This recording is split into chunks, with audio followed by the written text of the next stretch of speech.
ప్రార్థించుకుందాం. పరిశుద్ధుడా, నీకు వందనములు. మరొకసారి నీ యొక్క త్యాగాన్ని, శిలువ యాగాన్ని మేము జ్ఞాపకం చేసుకుంటుండగా మా మనోనేత్రాలు తెరువుము, మా హృదయాలను తెరువుమని క్రీస్తునామంలో అడుగుచున్నాము తండ్రి. ఆమేన్. నిన్నటి దినాన గుడ్ ఫ్రైడే సందర్భంగా మందిరానికి వెళ్ళారా? ప్రభు శిలువను ధ్యానించారా? మరింతగా ఆయన్ని ప్రేమించినట్లుగా ఏమైనా పరిశుద్ధాత్మని ఒప్పుకోలును, అభిషేకమును పొందారా? ఒక్కసారి మనం ఆలోచిస్తే మన యేసు ప్రభు మన కొరకు చేసిన శిలువ యాగమును, ఆయన శిలువలో తన ప్రాణాన్ని విడిచిపెట్టాడు, ఆయన మరణించాడు అన్నది రూఢిపరచబడుతుందన్న సంగతి మనం గుర్తించాం. ఆ రోజు సాయంకాలం పొద్దుగుంకకు ముందే అరిమతయి యోసేపు, అంతవరకు రహస్య శిష్యుడిగా ఉన్న యోసేపు,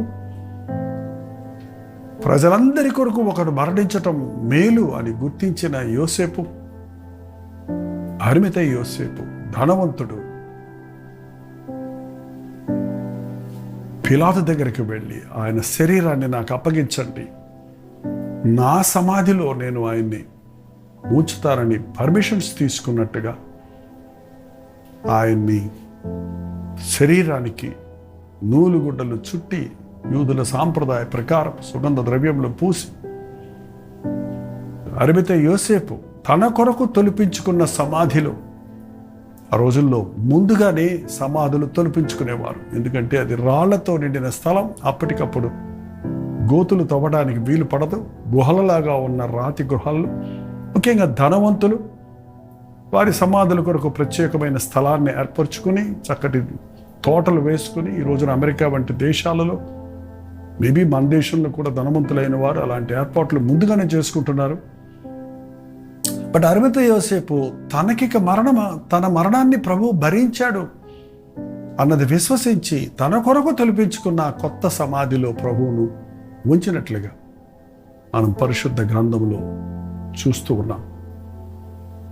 శిష్యులందరూ ఏమైపోయారో తెలియదు కానీ ఒక్కరు కూడా చెదిరిపోయిన వారు, ఒక్కరు కూడా ప్రభు శరీరాన్ని, ఆ యొక్క సమాధిని చూడడానికి వచ్చినట్టు కనబడలేదు. కానీ కొందరు స్త్రీలు మాత్రం రహస్యంగా వచ్చి ఆ అరిమతయి యోసేపు ఆ సమాధిలో శరీరాన్ని ఉంచుతున్నప్పుడు నికోదేము అనే మరొక పరిచయుడు, గుర్తుంటే యోహాను సువార్త 3వ అధ్యాయంలో మొట్టమొదటి రాత్రి వచ్చి ఒకడు తిరిగి పరలోక రాజ్యమునకు చేరాలంటే ఏం చేయాలని అడిగితే ఇప్పుడు తిరిగి జన్మించాలని ప్రభు చెప్పిన మాటను విన్నాడు. ఆయన కూడా శిలువ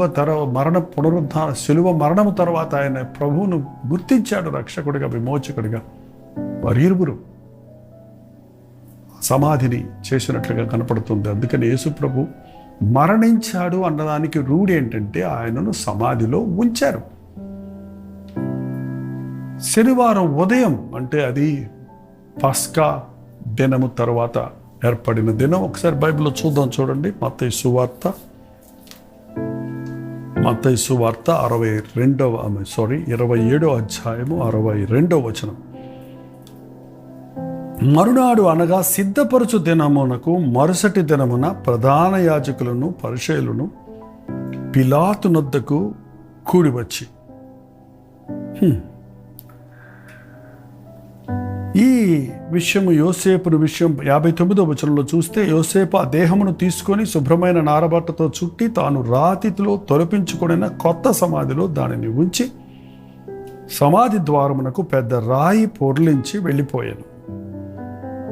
మగ్దలేని వేరొక మరియు అక్కడనే ఆ సమాధి ఎదురుగుండా కూర్చొని ఉండిరి. మరునాడు అనగా సిద్ధపరచు దినము. ఆ రాత్రి, శుక్రవారం రాత్రి ఆయన్ని సమాధిలో ఆయన శరీరమును ఉంచి వారు వెళ్ళిపోయిన తర్వాత కొందరు స్త్రీలు కనిపెడుతూ ఉన్నారు. అయితే ఆ మరుసటి దినం అనగా శనివారం ఉదయం మరి మిగిలిన వాళ్ళందరూ ఎక్కడి వారు అక్కడే మౌన దినముగా ఉండదండి. ఏమి చెప్పుకోలేక, ఏడ్చుకోలేక, బయటికి రాలేక, అడగలేక, అర్థం కాక, ఏంటి మేము నమ్మిన రక్షకుడు మమ్మల్ని విడిచిపోయాడే, గురువుగా మేము 3.5 సంవత్సరములు ఆయన వెంబడించిన ప్రభు మమ్మల్ని అనాథలుగా చేశాడే అని ఆ శిష్యులు గదుల్లోనే కూర్చున్నట్టుగా తలుపులు వేసుకొని భయపడిపోయిన యూదులకు ఉన్నట్టుగా కనపడుతుందండి. అవును, కొన్ని రోజులు మన జీవితాలలో అలాగే అనిపిస్తుంటవి. మనం ప్రేమించిన వారు మరణించినప్పుడు, ఆ ఉదయమే మనం లేచినప్పుడు అసలు ఈ కళ నిజమా, ఎందుకు ఇలా అయిందని మనం స్తంభించిపోతాం. చూడండి, కొన్ని రోజులు మన జీవితాల్లో ఏమీ అర్థం కాని పరిస్థితులు కలుగుతూ ఉంటాయి. మీ జీవితంలో అలాంటి దినములు ఉన్నవా? అలాంటి పరిస్థితులు ఉన్నవా? ఎందుకు ఇలా జరిగింది, ఎందుకు ఇలాగ అయ్యింది అని ప్రశ్నలకు జవాబులు లేని రోజులు ఎన్నో ఉంటాయి. కానీ దేవుడు ఏది చేసినా మన మేలు కొరకేనని, ఏడ్పు తర్వాత సంతోషం వస్తుందని, చీకటి తర్వాత వెలుగు వస్తుందని మనం గుర్తిస్తే, మన ప్రభువు చేయి విడిచివాడు కాడు, మధ్యలో మనల్ని వదిలి అనాథలుగా విడిచివాడు కాడు అని మనం గుర్తిస్తే, మన క్లిష్ట సమయాలలో, కష్ట సమయాలలో కూడా గొప్ప నిరీక్షణ మనకు కలుగుతుంది. శిష్యులందరూ మౌనంగా ఉన్న అక్కడ పరిచయులు, ప్రధాన యాజకులు వారికి ఈ సమాధిలో శరీరాన్ని ఉంచిన తర్వాత కూడా వారికి ఇంకా ప్రభువు మీద అసూయ. ప్రభువుగా మనుషులు అంగీకరించినప్పటికీ వారు ఆయన్ని నేరస్తుడిగా చిత్రీకరించారు, సాధారణమైన మానవుడిగా చిత్రీకరించడానికి ప్రయత్నించారు. కాబట్టి వారు ఉదయమే లేచి అక్కడున్న పిలాతు దగ్గరికి వెళ్ళి యేసుక్రీస్తు శరీరమును పుంచిన సమాధిని ఒకవేళ శిష్యులు వచ్చి ఎత్తుకెళ్ళిపోయి ఆయన తిరిగి లేచాడని చెప్తారేమో. ఎందుకంటే ప్రభు ముందుగానే చెప్పాడు, మీరు దేవాలయాన్ని పడగొట్టండి, 3వ రోజు అది నేను కడతాను అంటే ఆయన శరీరాన్ని గురించే చెప్పాడు. మనుష్య కుమారుడు పాపుల చేతులకు అప్పగించబడతాడు, 3వ దినాన ఆయన మృత్యుంజయుడై లేస్తాడని ముందుగానే తెలియచేశాడు. కాబట్టి ఈ పరిచయులు, శాస్త్రులు ఒకవేళ శిష్యులు ఎత్తుకెళ్ళిపోయి ఆయన తిరిగి లేచాడంటారేమో. కాబట్టి దయచేసి నీవు ఆ సమాధిని భద్రపరచమని పిలాతును అడిగారు. కాబట్టి 3వ దినం వరకు సమాధిని భద్రము చేయనని ఆజ్ఞాపించము. వాని శిష్యులు వచ్చి వాడిని ఎత్తుకొని పోయి ఆయన మృతుల్లో నుండి లేచరని ప్రజలతో చెప్పుదరేమో అని ప్రధాన యాజకులు, పరిచయులు వచ్చి పిలాతుకు చెప్పినప్పుడు పిలాతు ఏమన్నాడంటే 65వ వచనములో, 27వ అధ్యాయం మత్తయి సువార్త 65వ వచనములో, అందుకు పిలాతు, కావలివారు ఉన్నారు కదా, మీరు వెళ్ళి మీ చేతనైనంత మట్టుకు సమాధిని భద్రము చేయడని వారితో చెప్పాను. ఆయన ఎక్కడ మళ్ళీ తిరిగి లేస్తాడోనని మరణించిన తర్వాత కూడా వారు భయపడపోవడం. సరే తీసుకెళ్ళండి, కావలివారిని తీసుకెళ్ళండి. రోమన్ కావలివారంటే చాలా మన బందోబస్తు చేసేవాళ్ళు అన్నమాట. వాళ్ళని తీసుకుని వెళ్ళండి, మీకు ఇష్టం వచ్చినట్టుగా సమాధిని భద్రం చేసుకోండి అన్నప్పుడు వారు వెళ్ళి కావలి వారిని కూడా ఉంచుకొని రాతికి ముద్ర వేసి సమాధిని భద్రం చేసి సీల్ వేసేసారు. రోమన్ సీల్ సంఖ్యలతో, ఇనప సంఖ్య గొలుసులతో కట్టి ఎవరు తీయటానికి వీలు లేకుండా, ఎందుకంటే రాయి దొర్లించేవారు ఇంతకుముందు, దొర్లించడానికి వీలు లేకుండా దానికి సీల్ వేసి అక్కడ కావలి వారిని ఉంచారు. ఎవరండి యేసు ప్రభువును బంధించగలరు? ముద్రను గెలిచిన ప్రభు, సమాధిని గెలిచిన ప్రభు, రాతిని గెలిచిన ప్రభు. సమాధిలో ఆయన శరీరము కుళ్ళు పట్టలేదు. ఇంత గొప్ప ప్రభువును ఎంతవరకు నమ్మని వారిగానే ఇంకా ఎందరో ఉండటం ఎంత విచిత్రం. ఆ పరిచయులు, శాస్త్రులు లేఖనాలు చదివినప్పటికీ కూడా ఆయన సజీవుడని, ఆయన క్రీస్తుని, ఆయన రక్షకుడని, ఆయన విమోచకుడని, ఆయన పునరుద్ధానుడవుతాడన్నది విశ్వసించకపోయినట్లే ఈరోజు కూడా అనేకులు ఇంకను అజ్ఞాన దశలోనే ఉండటం చూస్తూ ఉన్నాం. నీ దేవుడు చనిపోడు. చనిపోయిన దేవుడు మనల్ని ఎలా బ్రతికిస్తాడు, మనకెలా మేలు చేస్తాడు? సజీవుడైన క్రీస్తు 3వ దినాన మృత్యుంజయుడై లేచాడు. రేపు ఈస్టర్ అని మనం గుర్తుపెట్టుకుంటున్నాం. ఈస్టర్ అనే మాట బైబిల్లో లేకపోయినా పునరుద్ధానుడైనాడన్న సంగతి రాయబడి ఉంది కనుక రేపు ఉదయం అనుదిన ధ్యానంలో మళ్ళీ మనం ఈ విషయాన్ని, పునరుద్ధానపు తర్వాత జరిగిన సంగతులు మనం ధ్యానించబోతున్నాం. బట్ ఈరోజు ఒకటి మనం నేర్చుకోవాల్సింది ఏంటంటే, అంతా అయిపోయింది అని శుక్రవారం వారు అనుకున్నప్పటికీ ఆ శనివారం అంతా మౌన దినముగా ఒక గంభీరమైనటువంటి పరిస్థితిని చూస్తూ ఏమీ తోచని పరిస్థితుల్లో ఉన్నప్పటికీ ఆ సమాధిని భద్రపరిచే విషయంలో ఆనాడు శాస్త్రులు, పరిచయులు ముమ్మరంగా ఉన్నప్పటికీ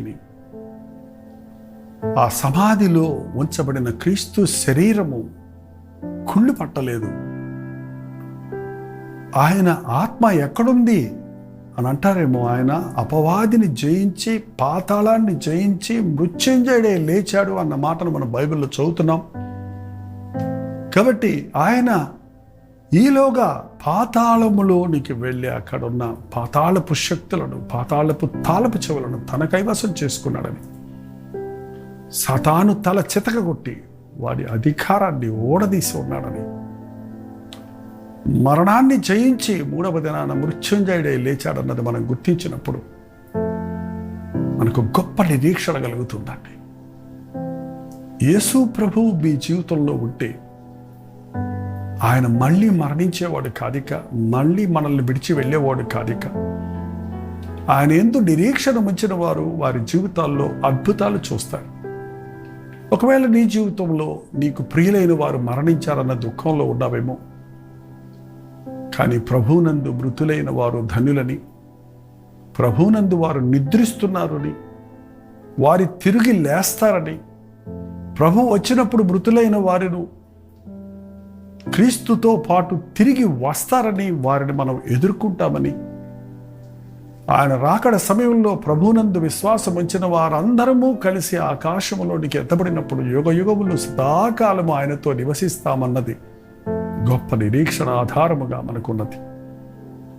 ఏ విషయంలో మీరు ఈరోజు కృంగిపోయి ఉన్నారో కానీ, యేసుక్రీస్తు మిమ్మల్ని విడిచిపెట్టాడేమోననే వేదనలో ఉన్నారేమో కానీ, ఎందుకు ఇలా జరిగింది నా జీవితంలో, నాకెందుకు ఇలాంటి నష్టం వచ్చింది, కష్టం వచ్చింది, నా ప్రియులు మరణించారు, మా ఎంతగానో ప్రేమించిన నా తల్లి పరమపదించింది, నాకు ప్రియాతి ప్రేమైన బిడ్డ నన్ను విడిచిపెట్టాడనే దుఃఖముతో మీరు ఇంకా ఉన్నారేమో కానీ, మృతులకును సజీవులకును దేవుడైన క్రీస్తు మనకు ఉన్నాడన్న సంగతిని మనం గుర్తిస్తే, యేసు క్రీస్తు మన కొరకు మరణించి తిరిగి లేచాడని నమ్మితే, మనము క్రీస్తుతో పాటు చనిపోయిన ఎడల క్రీస్తుతో పాటు తిరిగి లేచదము అన్న వాక్యాన్ని నమ్మితే, క్రీస్తునందు నిద్రించిన మారు ధన్యులని, మరణం మనకిక లేదని మనం గుర్తించగలుగుతాం. ఈ సమయంలో యేసు ప్రభు ప్రేమను మరింతగా జుర్రుకోవడానికి, నీ కొరకు ఆయన సెలవులో చేసిన యాగాన్ని మరల నీవు ధ్యానించి, ఆయన చెప్పిన మాటలు జ్ఞాపకం చేసుకొని, ఆయన వాక్యాన్ని జ్ఞాపకం చేసుకుంటే, ఒక నిజమైన క్రైస్తవుని జీవితంలో దుఃఖ దినములు, శ్రమ దినములు, వేదన దినములు, చీకటి దినములు, మౌన దినములు అనే వ్యత్యాసం లేకుండా యేసు ప్రభువు సదాకాలం మనకు తోడున్నాడన్న ధైర్యము, విశ్వాసములో మనం సాగలుగుతాం.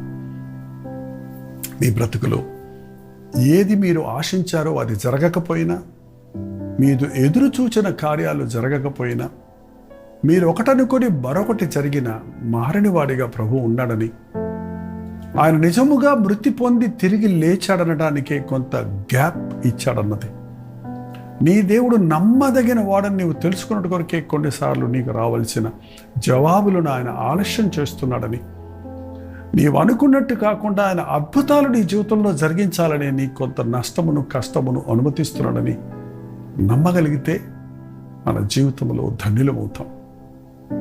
ఈ సమయంలో ఒక్కసారి ఆలోచించండి. మీ జీవితంలో కలిగిన నష్టములను, కష్టములను ఒక్కసారి ఆలోచించుకుంటే, మీరు నిజంగా విశ్వాసులై ఉంటే, దేవుని యందు నిరీక్షణ కలిగి ఉంటే, ఆ కష్టదినములు, నష్టదినములు, మౌనదినములు మీకు అద్భుతమైన సాక్ష్యములు కలుగజేసే రోజులుగా, మీ బ్రతుకులో మీరు అద్భుతాలు చూడడానికి కారణమైనవిగా ఉండటం అన్నది మీ అనుభవాల్లో ఉండే ఉంటాయి. దయచేసి జ్ఞాపకం చేసుకోండి. ఇది జరగటం నా మేలు కోసమే, ఇది జరగటం వల్ల నేను మరింత ఉన్నతమైన స్థితికి ఆధ్యాత్మికంగా నేను ఎదగగలిగాను అని చెప్పగలిగిన సాక్ష్యాలను మన జీవితాల్లో చూడగలుగుతాం. ప్రభు మరణించలేదు, మరణం ఆయన్ని జయించలేదు. అంటే సిలువలో ఆయన మరణించలేదని చెప్పేవారు ఉన్నారు. సిలువలో ఆయన మరణించాడని రూఢిపరచుకోవడానికే ఆ భటుడు బల్లెముతో పొడిచినప్పుడు ఆయన డొక్కలో నుండి నీరు, రక్తము కారిందని మనం బైబిల్లో చూస్తూ ఉన్నాం. ఆయన మరణించాడని రూఢిపరుచుకున్నప్పుడే ఆ రాణు వారు ఆయన్ని వదిలి వెళ్ళారు. ఆయన మరణించాడని రూఢిపరచడానికే ఆయన శరీరాన్ని శిలువ మీద నుండి దింపి సమాధిలో పెట్టి ఉన్నారు. అయితే సమాధి ఆయన్ను ఆపలేదు, మరణము ఆయనను జయించలేదు. మరణాన్ని జయించిన ప్రభు, సాధారణంగా చనిపోయిన మన శరీరాలు కుళ్ళు పడతాయి, కానీ క్రీస్తు శరీరములో పాపము లేదు కనుక ఆయన శరీరము కుళ్ళు పట్టలేదు. ఆయన పునరుద్ధానుడై తిరిగి లేచి ఉన్నాడు. ఇట్టి నిరీక్షణతో ప్రభునందు విశ్వాసం ఉంచుదాం. ప్రతి విషయంలోనూ దేవుని యందు విశ్వాసం ఉంచి ముందుకు సాగుదాం. ప్రభు చిత్తమైతే రేపటి దినమున ప్రభు పునరుద్ధానమును, ఆయన యొక్క పునరుద్ధానపు శక్తిని మనం ధ్యానించబోతున్నాం. ఈ మధ్యాహ్నం హెచ్చరికను, రాత్రి కల్వరి ప్రతిధ్వనిలో కూడా అనేక విషయాలు మనం నేర్చుకుందాం. ప్రతి విషయము ప్రభు సన్నిధిలో మనం ఉంచి ప్రార్థిద్దాం. ప్రార్థన. పరిశుద్ధుడా, ప్రేమగల తండ్రి, నిజమైన దేవుడిగా నీవు ఉన్నావని, సజీవుడైన క్రీస్తుగా నీవు ఉన్నావని రూఢిపరిచే ఈ గుడ్ ఫ్రైడే, ఈస్టర్ల సందర్భంగా ఈ మరణ పునరుద్ధానములను గురించి మేము ధ్యానిస్తుండగా మరింత స్పష్టముగా ఇది కట్టుకథ కాదు, ఇది నిజముగా నా దేవుడు చేసిన అద్భుతమైన కార్యమని గుర్తించి లోకములోని పాపులందరి కొరకు పరిహారము చేయుటకే ప్రాణమర్పించి అపవాదిని జయించి నరకమును జయించి మృత్యుంజయుడై లేచి ఉన్నావన్నది విశ్వసించుటకు మా ఒక్కొక్కరికి సహాయము చేయమని క్రీస్తు నామములో అడుగుచున్నాను తండ్రి. ఆమేన్. తండ్రి అయిన దేవుని యొక్క ప్రేమయు, కుమారుడైన క్రీస్తు యొక్క కృపయు, ఆదరణకర్త అయిన పరిశుద్ధాత్మ యొక్క సహవాసం యోనదర ధ్యానములో ఏకీభవించిన మనందరికీ ఇప్పుడును సదాకాలము తోడయుండును గాక. ఆమేన్. దేవుని స్తోత్రం. మీ ప్రార్థన అవసరతలు